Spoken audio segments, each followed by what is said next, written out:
오늘도 우리 하나님이 저와 여러분에게 복을 주시고 은혜 주시는 복된 주일 은혜의 한 주간이 되시길 먼저 주님의 이름으로 간절히 축원드립니다.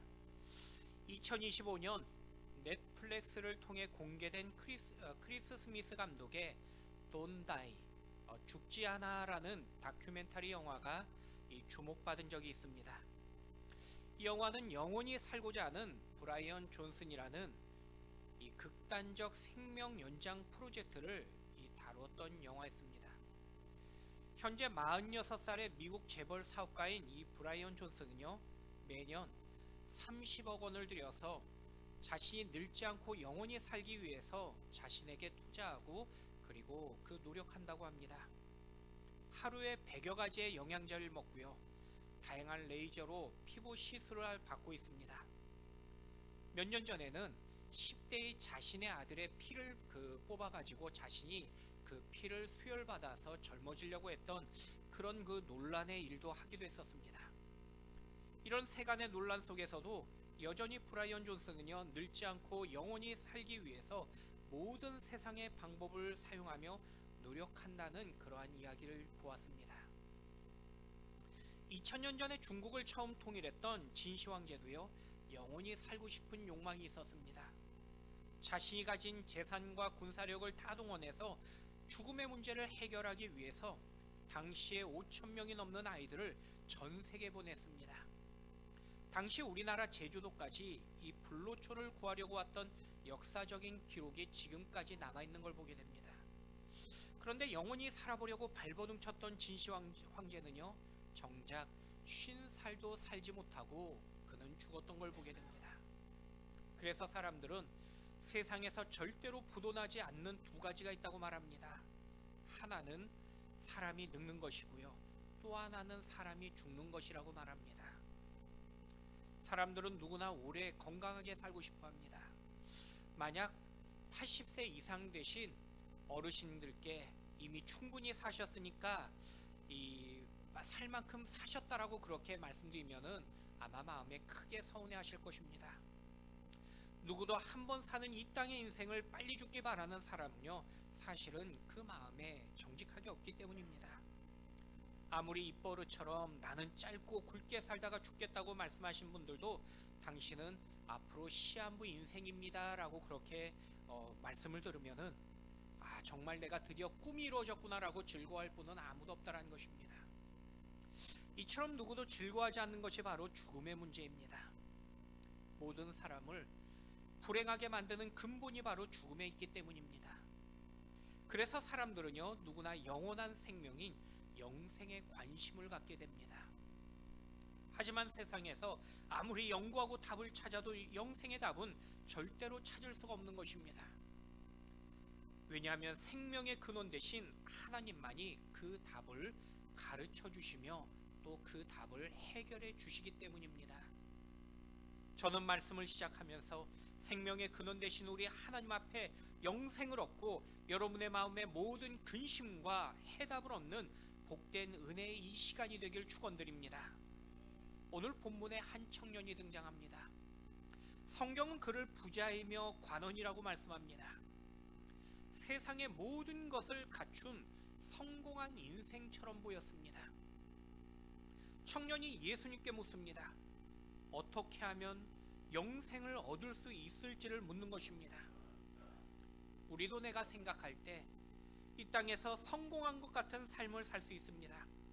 내가 지금 누리는 것에 충분히 얻을 것에 만족할 수 있습니다. 하지만 인생의 이 땅의 모든 것은요, 결국 사라지는 안개와 같을 것뿐에 불과합니다. 우리는 오늘 본문의 청년과 같은 질문에 고민해 봐야 됩니다. 왜냐하면요, 우리가 가진 세상의 모든 것과 지금에 자랑한 모든 것도요, 결국 사라질 것에 불과하기 때문인 것입니다. 여러분, 영생에 대한 질문은요, 몇몇 역사적인 인물들만이 가져야 될, 또 가졌던 질문들이 아니라는 것입니다. 바로 이 땅에 살아가는 모든 인생들의 궁극적인 질문이 되기 때문입니다. 저는 다시 한번 본문을 통해서 우리 주님이 주시는 영생의 정답을 찾고 마음의 참된 기쁨과 또 행복을 누리는 이 시간 여러분 되길 축원드립니다. 그렇다면은 성경은요, 영생의 문제를 어떻게 우리에게 말씀하며 가르쳐 주고 계실까요? 첫 번째로요, 영생은요, 예수님을 믿고 알아야 한다고 말씀하고 계십니다. 우리 16절과 17절 말씀 우리 같이 한번 읽어보도록 하겠습니다. 어떤 사람이 주께 와서 이르되 선생님이여 내가 무슨 선한 일을 하여야 영생을 얻으리이까? 예수께서 이르시되 어찌하여 선한 일을 내게 묻느냐? 선한 이는 오직 한 분이시니라. 내가 생명에 들어가려면 계명들을 지키라. 오늘 본문에 등장하는 청년은요, 자신은 예수님을 잘 안다라고 생각했습니다. 이미 주님은 유대 땅에서 유명한 랍비로서 소문이 무성했기 때문입니다. 그래서 청년은 오늘 본문에 보니까 예수님을 선한 랍비이신 선생님이라고 그렇게 부르고 있습니다. 그런데 예수님은요, 청년에게 다시 묻기를 너는 정말 내가 선한 하나님인 것을 아느냐고 되묻고 계십니다. 청년은 예수님을 안다고 여겼지만은 사실은 주님이 누구인지를 정확하게 몰랐다고 주님은 말씀하고 계신 것입니다. 단지 선한 랍비며 유명한 선생님 정도로만 그는 알고 여겼던 것입니다. 그래서 지금 단지 자신의 궁금한 그 질문을 해결받기 위한 방법으로 주님을 찾았을 뿐이었습니다. 하지만 예수님은요, 바로 내가 찾는 그 영생의 그 하나님이 바로 예수님이라고 답변하고 계신 것입니다. 여러분, 오늘날 많은 사람들도요, 예수님을 단지 좋은 분 또는 선한 분이라고 여기는 경우가 많이 있습니다. 그래서 신앙생활도요, 좋은 분의 좋은 이야기를 듣는 정도로 여길 때가 있습니다. 심지어 자신의 교양을 높이고 지식을 훈련하는 곳으로 예배를 생각하기도 합니다. 그렇게 여기기 때문에 교회가 취미 생활처럼 여겨지는 것입니다. 취미가 되어버리면요, 사실 해도 되고 안 해도 되는 것이 됩니다. 심지어 적당히 남들만큼만 해도 된다고 여깁니다. 하지만 예수님은요, 그리스도시며 하나님의 아들이라고 성경은 우리에게 말씀하고 계십니다. 주님을 내가 온전하게 알고 내가 나의 구세주로 믿고 영접할 때 바로 주님은요, 우리에게 영생을 얻을 수 있다고 먼저 우리에게 말씀하며 가르쳐주고 계신 것입니다. 성경은요, 영생의 주인 되신 예수 그리스도를 온전히 믿고 알아야 된다고 우리에게 말씀하신 것입니다. 여러분, 우리가 영생을 위해서 반드시 예수 그리스도를 알아야 되는 그 이유가 있습니다. 원래 인간은요, 하나님과 교제하며 하나님께로부터 받은 그 은혜의 복을 누리는 그러한 인생으로 하나님이 우리를 만드셨습니다. 하나님과 깊은 교제의 연결로 생명을 유지하는 것입니다.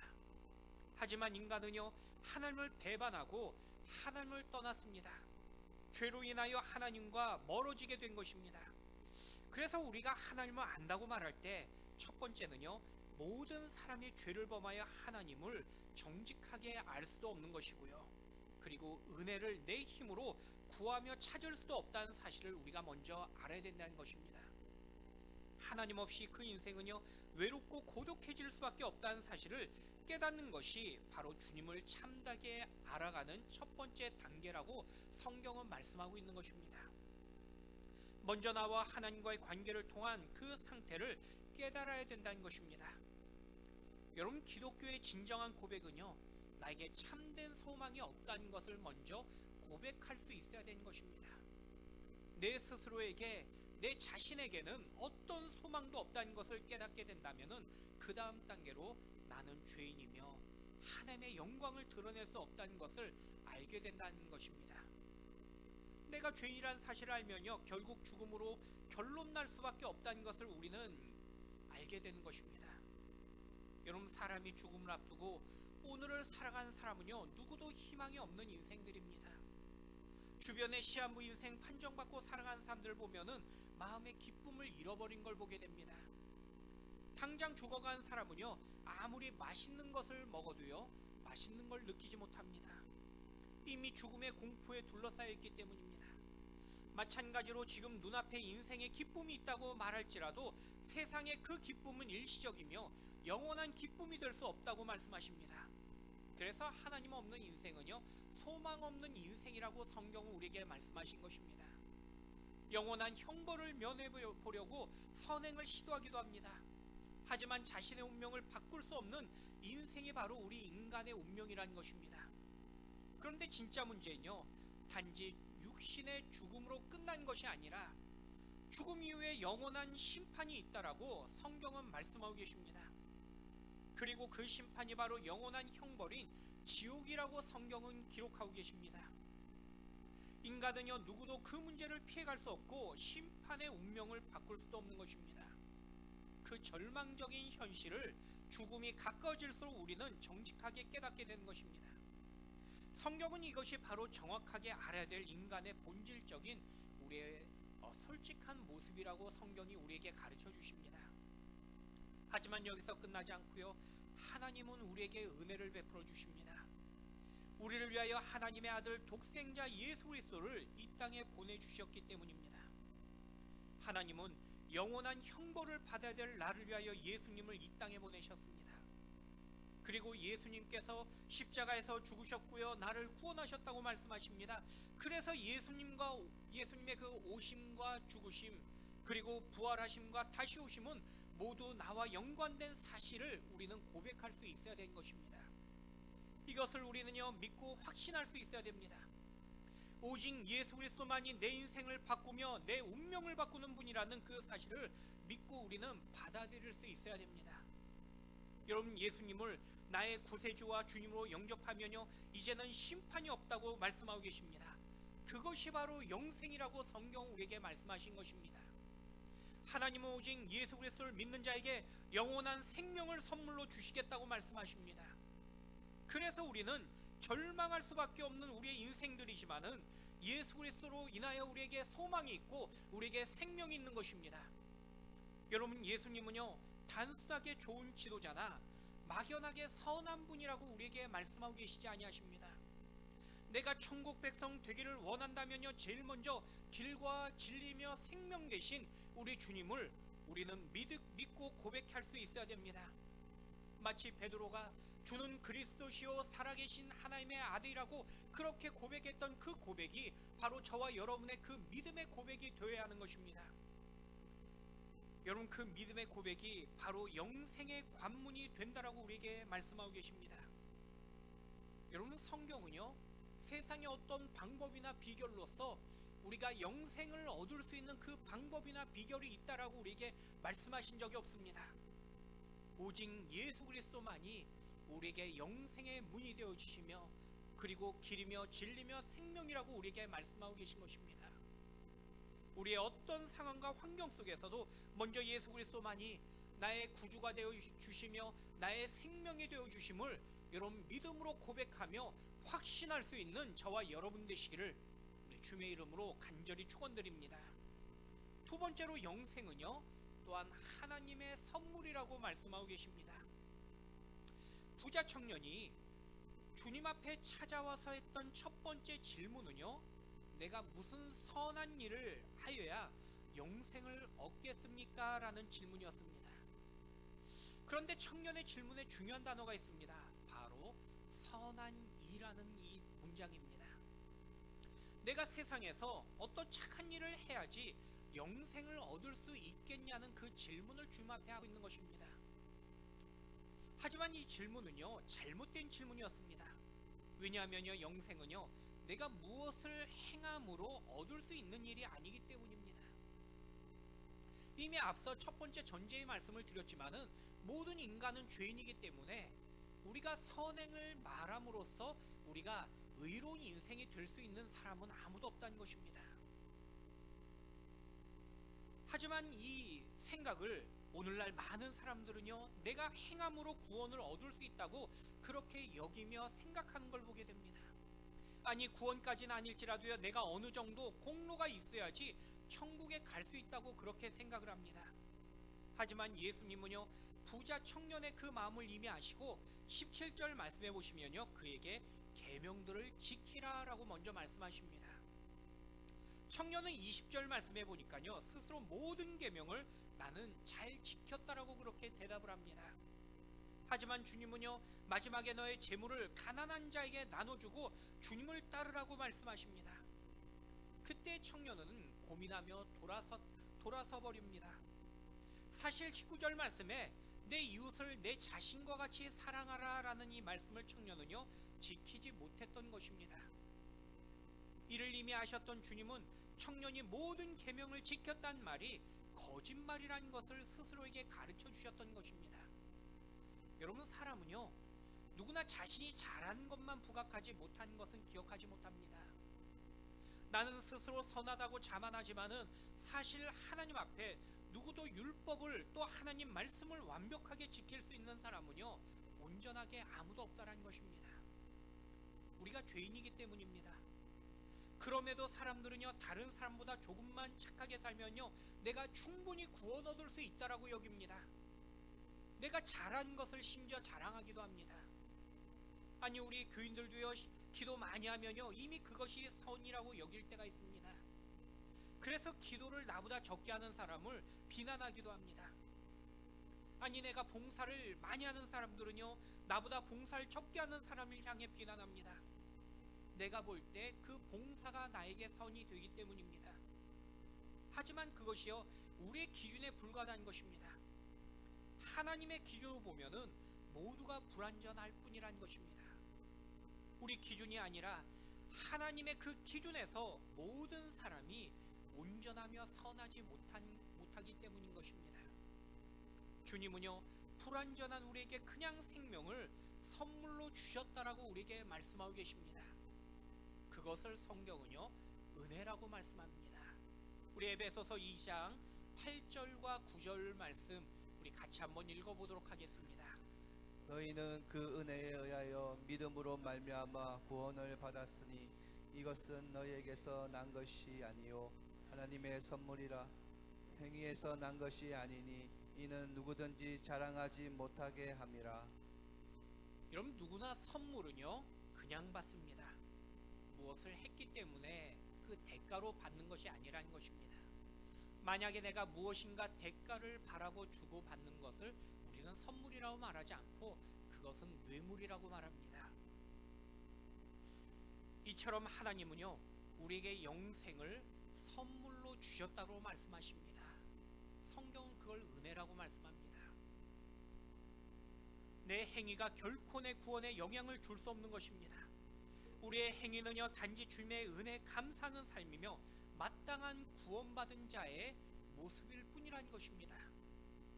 그러나 우리는 내가 볼 때 조금만 남들보다 열심히거나 또는 내가 남들보다 조금만 나아 보이면요 그 공로를 자랑합니다. 그리고 그렇게 살지 못한 사람을 비난하기도 합니다. 나는 다르다고 그렇게 여기기 때문입니다. 하지만 성경은요 모든 것이 하나님의 은혜일 뿐이라고 말씀하고 계십니다. 여러분, 오직 내 공로가 아닌 하나님의 은혜라는 그 사실을 믿고 고백할 수 있는 여러분의 그 고백이 되길 축원드립니다. 어떤 집의 막내 아들이 용돈을 받기 위해서 고민했습니다. 고민하다가 엄마에게 청구서를 주기로 합니다. 그래서 밥을 먹고 학교 가면서 엄마에게 청구서를 식탁 위에 이 메모지로 놔두고 갑니다. 청구서 내용은 간단했습니다.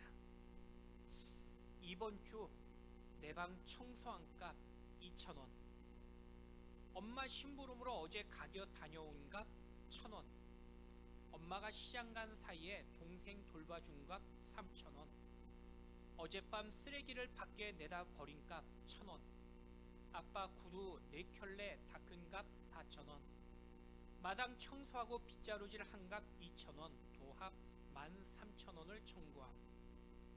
엄마가 아들의 청구서를 읽고요 저녁 식탁에 13,000원과 함께 다음과 같은 청구서를 아들에게 줍니다.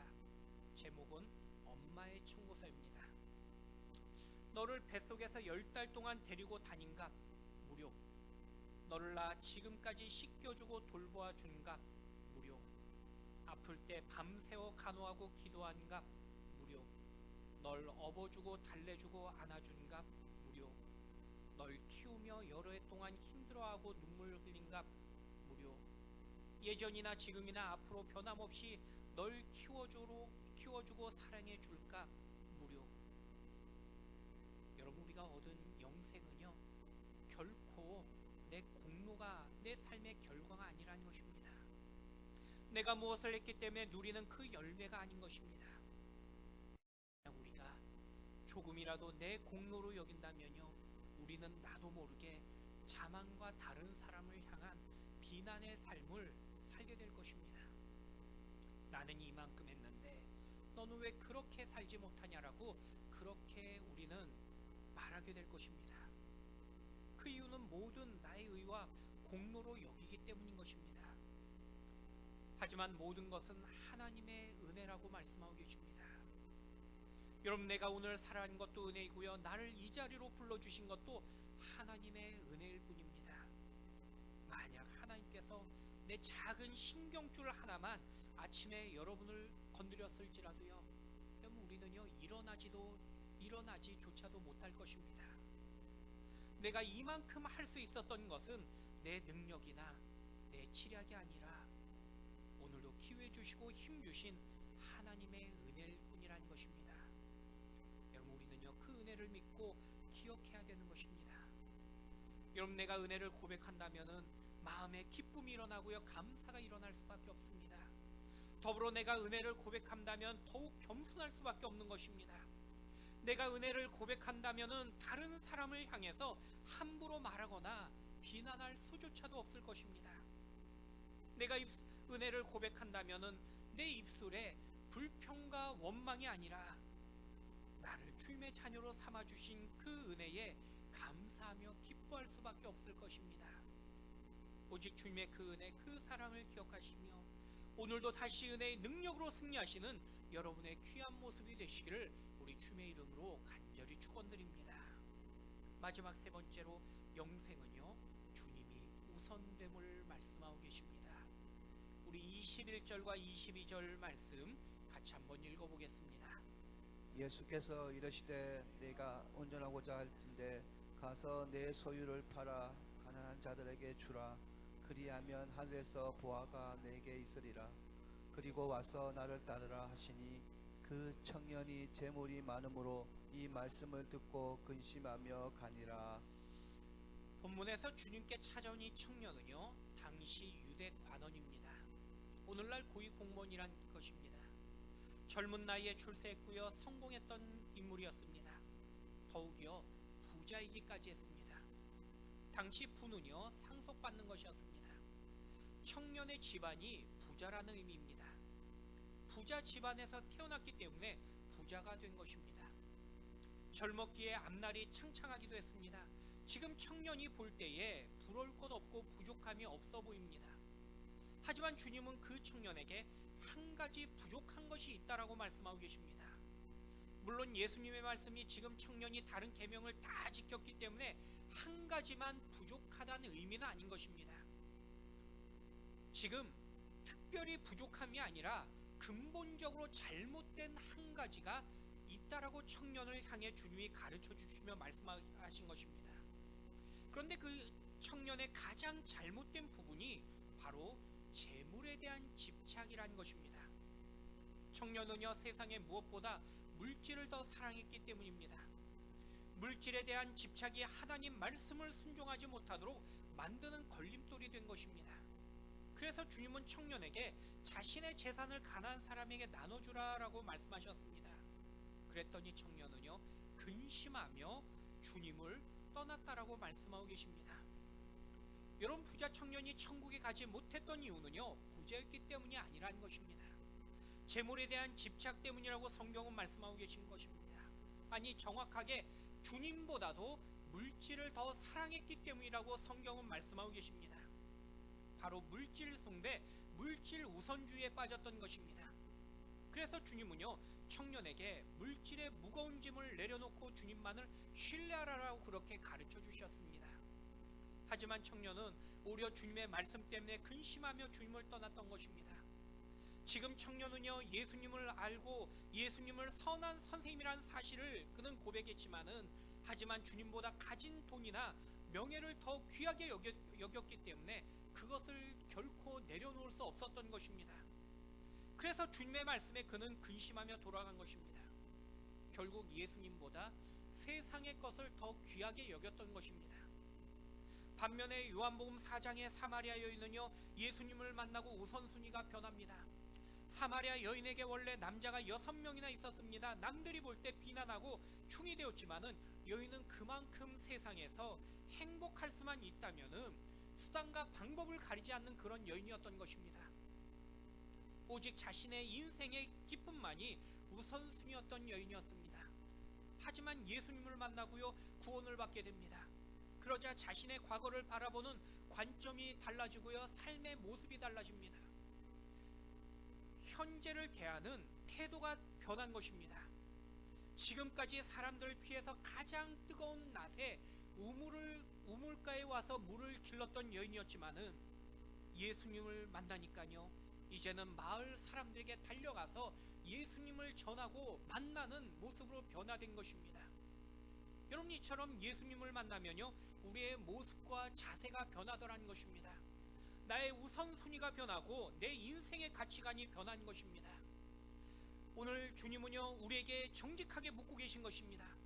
지금 내가 기쁠 때, 아니 힘들 때, 어려울 때, 행복할 때, 불행하다고 여길 때 주님은 내 삶에서 예수님이 몇 번째가 되고 있는지를 우리에게 묻고 계신 것입니다. 내 자신, 가족, 돈, 심지어 친구, 내가 키우는 개, 고양이보다도 예수님을 못하게 여기고 있는지, 아니면 예수님보다 귀한 것이 없다라고 우리는 그렇게 고백하고 있는지를 예수님은 우리에게 묻고 계신 것입니다. 주님은요, 우리에게 자신을 주신 것처럼 우리 주님도 우리가 예수님께 나를 드릴 만큼 가장 우선인 관계를 주님은 우리에게 요구하며 말씀하고 계신 것입니다. 여러분, 만약 내가 예수님보다 더 사랑하는 것이 여전히 이 땅에 있다면요, 지금 우리도요, 부자 청년과 같은 그러한 모습이 되는 것입니다. 주님보다 내가 더 사랑하는 것이 있다면은 그것을 주님은 지난날 이스라엘의 우상과 같다고 말씀하고 있는 것입니다. 여러분, 오직 예수 그리스도가 여러분에게 가장 우선이 되며 가장 귀한 분이 될 수 있기를 우리 주님의 이름으로 간절히 축원드립니다. 1928년 미국의 경기가 어려울 때였습니다. 당시 대학에 다니던 조지라는 청년의 이 목회자 아버지로부터 연락이 옵니다. 가정 형편이 어려운 상황이니 잠시 학교를 휴학하고 그리고 일을 했으면 좋겠다는 그런 아버지의 내용이었습니다. 이 조지는요, 아버지 뜻대로 이 학교를 잠시 휴학하고 그리고는 보험회사를 다녔습니다. 그러던 중에 미국 MBC 라디오 공개 방송에서 노래 오디션을 볼 기회가 있었습니다. 라디오 방송에 나갔던 조지가 노래를 얼마나 잘했는지 하루아침에 일약스타가 됩니다. 당시 20대 초반의 젊은 나이에 그 유명세로 다양한 방송에 나가기 시작하면서 그리고 제법 큰 돈을 벌기 시작했습니다. 그런데 돈과 인기가 올라가면서 그 조지의 마음에 갑자기 인생의 허망함과 그리고 그 마음에 이 헛됨이 커져가는 것입니다.